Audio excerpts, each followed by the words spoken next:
Good evening, everyone. My name is Snickerman, and I'm here with a Creepypasta reading. Today I have to Dr. Henrickson. They really need to make simpler names. If you would like to follow along, I will have Clive leave a link in the description below.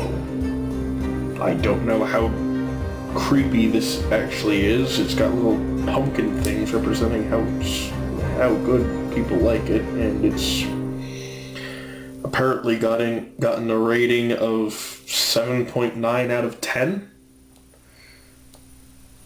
Can't be that bad. But anyways, I will now begin. I'm going to have to ask you to take a deep breath. By now, the orderlies have told you that my room is empty, and I can only imagine how you reacted to that. The fact is, I'm gone. You can search to the ends of the earth, turn over every stone and peer into every corner, but you'll never find me. If you haven't already, pour yourself a drink from the bottle you hid in the bottom drawer of your desk. Of course I know about it. After a lifetime spent under analysis, you acquire some basic skills in trade. However, this letter wasn't written to get you fired by the board, who will most certainly read it, even though there are many secrets of yours that would suffice to do so. I've decided that I'd let you have a peek into the skull you spent 6 long years trying to crack open. Don't get me wrong, you're a real bastard. And it gives me great pleasure to know that you'll be driven insane by the fact I've eluded you. But you weren't like the others. You didn't try to glaze my eyes and slur my speech with a mouthful of pills. And you only had me restrained when I truly deserved it. I know you saw something in me. Even though the others scorned you and said I was just a lunatic, you persevered, much to my dismay.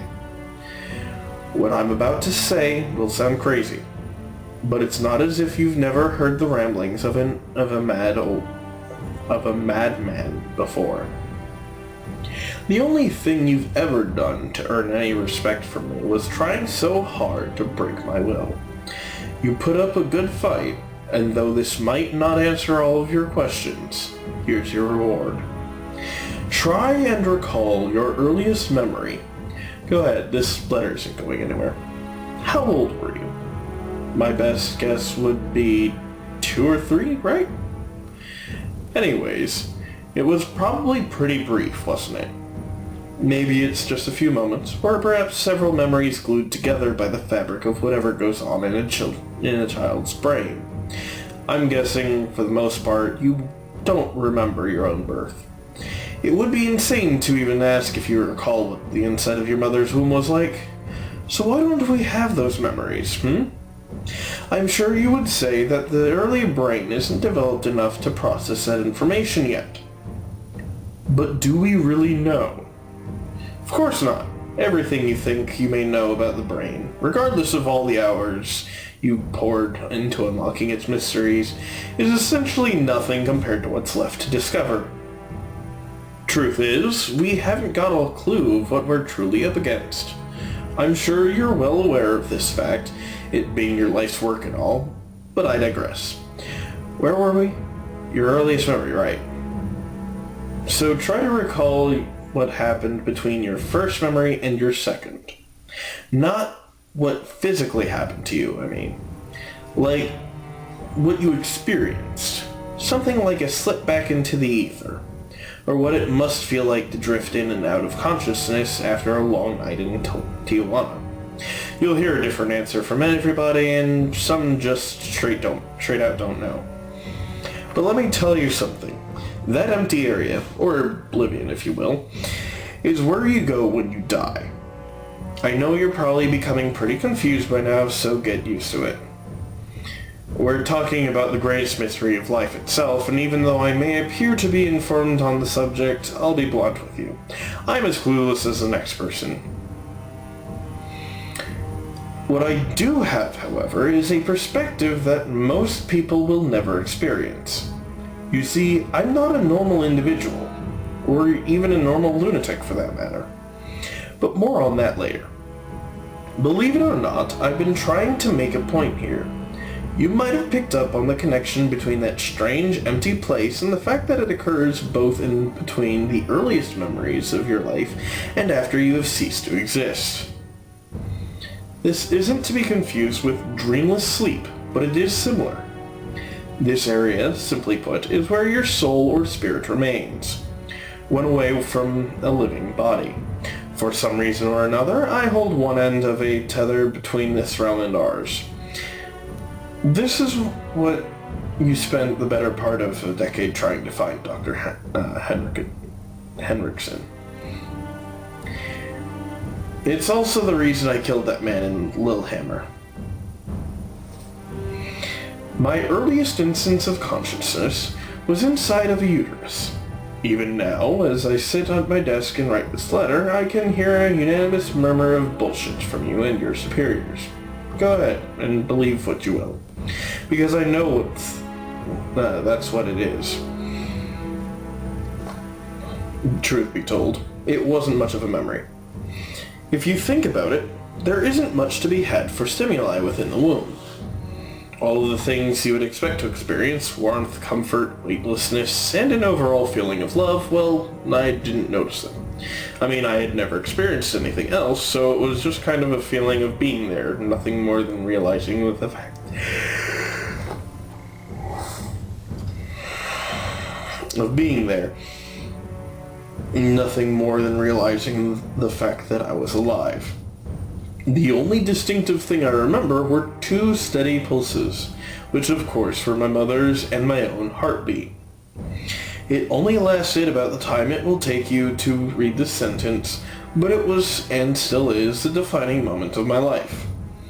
But even when I was pulled back into the void, I could still sense my mother's pulse. I had no body to feel it, but my mind was aware of a sort of impression of it. Fortunately, I don't remember being born. I'm sure that must have been an unpleasant experience on all levels imaginable. My second memory must have been around the age of 1.5, maybe. This time, my consciousness was pulled back to its perch with a stronger feeling of urgency, as if the forces attracting us were becoming more stable. I opened my eyes to a world of sensory overload. You have to understand that transition from being suspended in amniotic fluid in a world of pure darkness to an infinitely bigger space filled with light, sound, smells, emotions, and the like. It's about as huge of a shock that a fresh soul can handle. That feeling of awareness, of being alive, was now amplified tenfold. My ears were filled with overly loud, grating noise. My eyes completely blinded by the ceiling light of what I would eventually learn was my bedroom. I also realized that I had a body.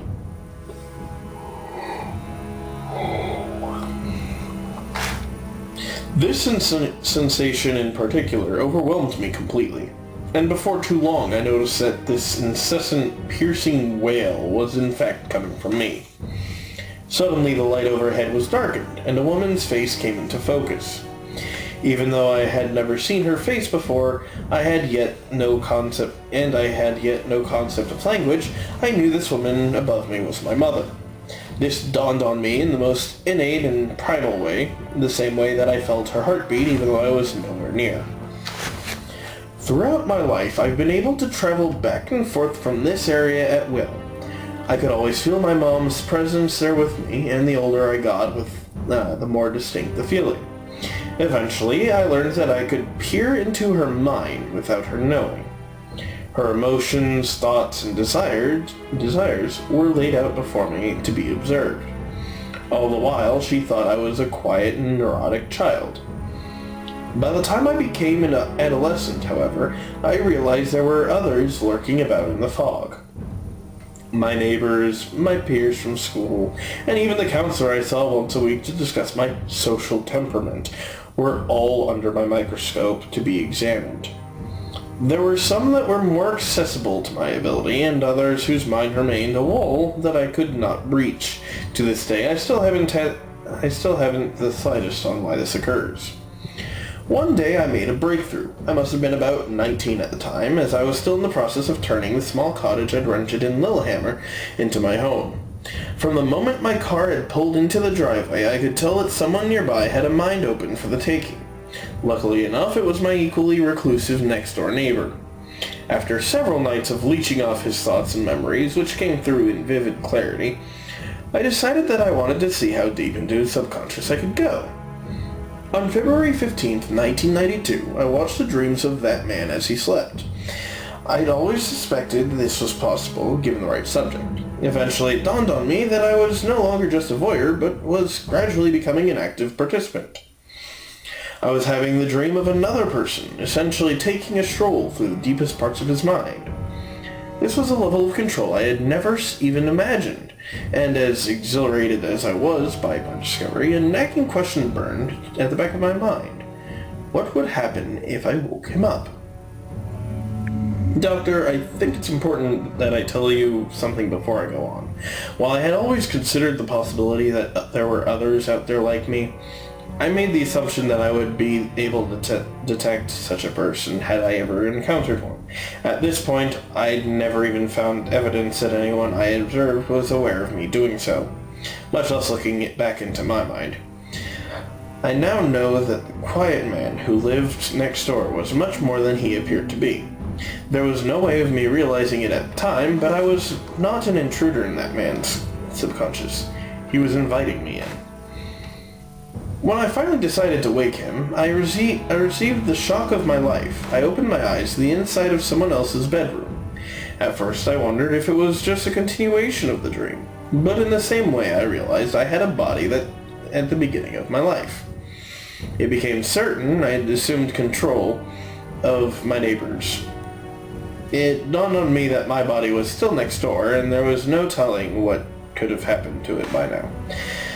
Panic welled up from within, and before I knew it, I was running outside. When I reached my cottage, the door was hanging open, my bed empty. The rest of the night was spent searching. My house, my car, back to my neighbor's house, and eventually the entire town of Lillehammer itself. But to no avail. With no other choice, I retired back to my neighbor's bed, hoping to God I could take my body back through the void. My hands were tied behind me, as were my legs. I struggled through 2 broken cheekbones to open my eyes, only to discover a potato sack over my head. The sack was removed hours later by a grief-stricken father. From the bandages wrapped around his broken hands, I had a fairly good idea as to what happened to my face. "This is him," he stated coldly. "This is the man who killed my brother." "You know the story from here, Dr. Henrickson. At least what you heard from the court proceedings. I was dragged from the barn into a police car, brought to the station, and charged with murder. There was nothing I could say, nothing I could do. Blood from the farmer's brother covered my shirt, and there were several witnesses who identified me as the attacker. I remained completely silent until I was able to talk to a lawyer. And when I tried to explain what had happened, he grew disgusted with me. You have 2 options here. You either plead guilty to a second-degree murder, or you can use your rather shoddy background as a basis for an insanity plea. The latter will at least give you the possibility of release in the future, but your mind will be picked apart by the state." He was right. I'll never be able to forget the time that I spent in court as the lawyer detailed psych evaluations I had been given in the past. My former counselors giving testimonies on my mental instability, even my mother professing that I needed help. In the end, I was charged not only for the murder of the farmer's brother, but for my neighbor as well, as he had disappeared mysteriously on the same night. With a drop of a mallet, I was deemed a threat to society and was discarded to an institution to be examined by you. 6 long years later, and here we are. You've tried your damnedest to entangle the mess inside of my head, and I've tried to rid myself of this ability. We haven't done very well, have we? But despite trying my hardest to explain this all to you, there is one thing that remains unresolved. Why did my neighbor do it? I dwelt on this every day I spent here, and I don't think I've found the answer yet. However, I might have a theory. I believe that man also holds a tether to this realm, and he had let me into his mind for the purpose of getting into mine. I also believe he's been observing me ever since the incident. While it isn't definitive proof, there's been many times when I've had the feeling of someone else being inside of my head. I don't know why he would kill that man, and I'm even more clueless as to why he's still watching me. But the only way I'll ever answer these questions is by going out and fighting him again. So, Dr. Henrickson, take the story as you will. I'm sure most will find it nothing more than a psychotic delusion, but I have a feeling that you won't. Looking back, I'm just glad that I got it out. Don't waste your time looking for me. We both know that I have what's inside your head within my hands. Yours truly, Macleod. That was interesting. And it definitely goes within the psychosis of mental cases, as you so politely put it. Or would most politely put it. The mental breakdown possibilities and finding out insanities and other assorted things, dealing with one's own mental stability. The potential of him being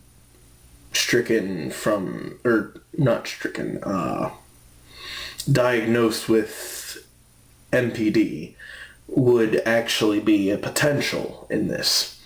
The same token, that doesn't explain why he's just up and disappeared. I'm not sure if he's run away or what all happened, but it does show some interesting things and does raise the question about a lot of things in the psychological sense. And I think I'll leave it there. I hope you guys enjoyed. Please remember to like and subscribe. And he's giving me the thing of the signal of... What's that signal? Oh. If you want to like and subscribe. I don't get why I have to say that. No, it doesn't make any sense. Just no. Anyways, if you would like to like and subscribe, follow along to other things that I've read or he's read or other people have read. There's a lot of creepypastas out there, and we've only just gotten started on them. Hopefully he doesn't forget to edit it this time. Right? And I shall read to you again in another episode. Have a wonderful time. Bye.